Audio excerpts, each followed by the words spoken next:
In this video, we're going to be discussing one of the most overlooked aspects of camper builds, and you do not want to get caught by surprise once your project is completed. So I'm going to show you guys what this is. Hey everybody, welcome back to Random Fix. So we are building the Sprinter 170 Extended here, and I love Mercedes. They're good cars, but holy smokes, do they have a lot of loose panels. So what I've noticed recently as I'm driving, there's a lot of rattling going on, and obviously I'm gonna go ahead and sound deaden. So I got the Army in here. These guys are sound deadening.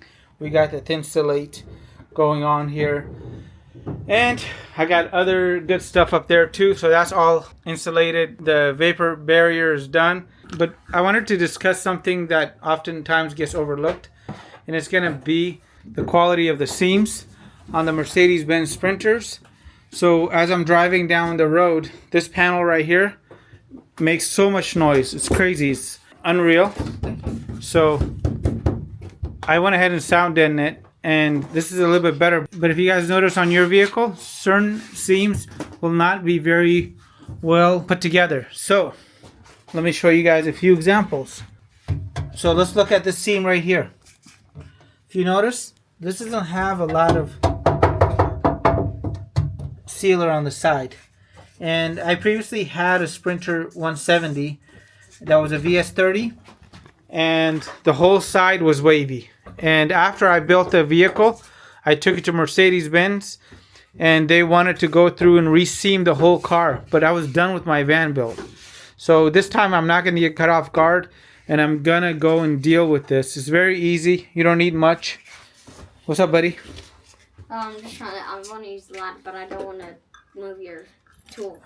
It's not my tool, it's my secret weapon to go ahead and fight panels that rattle. So this is what we're going to be using. This is going to be this auto seam sealer, and you need a special gun. It's a 26-to-1, so it really has a lot of power, and this is not an expensive thing to go ahead and do, but I promise you guys, this is something you do not want to overlook, especially on the rear doors. If you notice, some of the metal is not even attached.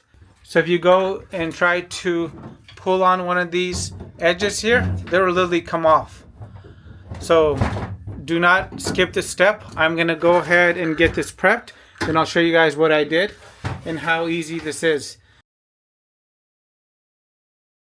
Okay, so let's go ahead and get this all prepped up. Again, there's a little cartridge you have to open. And now I need to just go make a good size hole, and you want to go and make sure that it's not a very tiny hole. So I might get this a little bit bigger. The stuff is going to be very sticky, and I'm going to put this on thick. So if you guys have ever installed a window, you want to try to use that V-notch.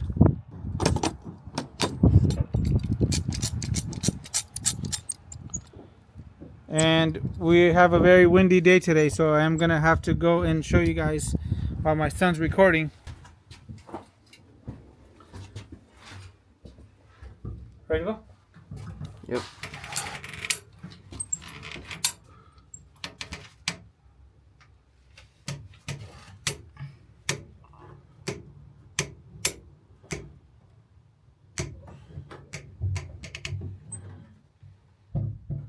Again, this stuff is super sticky, and it's not even a hot day today.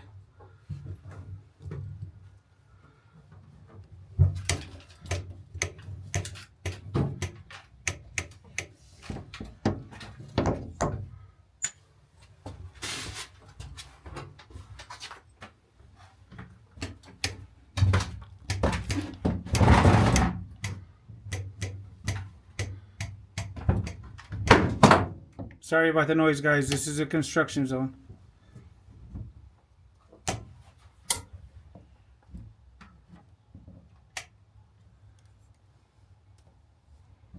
So as long as you're not going to go and cut out the window, I recommend doing this. So I'm not going to be cutting out this window. I only have a window going on the slider and right behind the driver. While he's finishing this up on here, let's get to one of the noisiest areas of the van. The sliding door. So we got a lot of movement in here.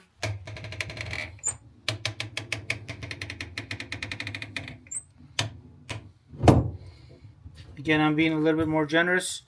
You do not have to do it on this thick.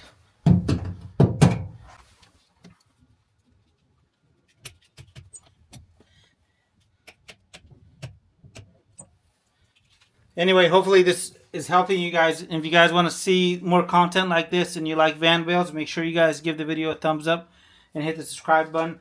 I'm going to go ahead and just make my way around the van, find all the loose areas, and then go and treat it.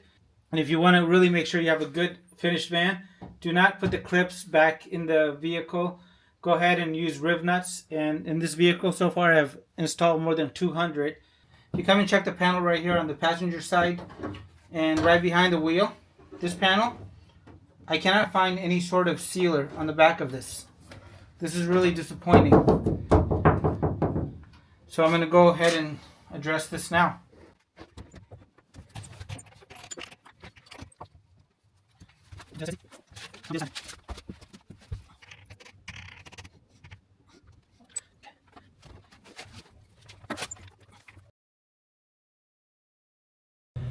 Okay, so I'm done. I've gone through and done all the panels that I saw that were really not in the best shape.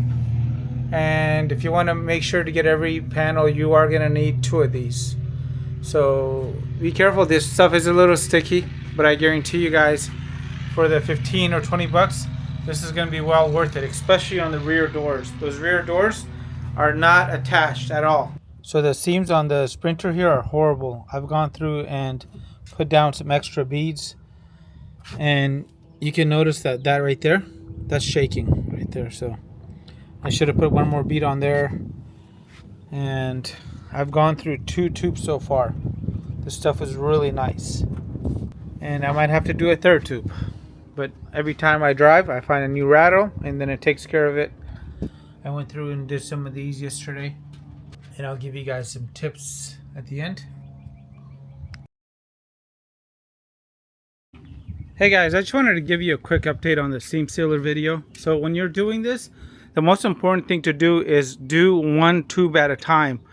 Take it for a drive and then do another tube, because when you're going through it, it's kind of hard to find the beams that are actually affected and not really rigid to the body. So maybe it's because I have a black Sprinter and it makes it hard to see. And if you guys want to check out the complete Sprinter build, as I'm about to put in the bathroom today, I am super excited. Make sure you guys check the video links down below. And as always guys, make it a great day, and thanks again for watching.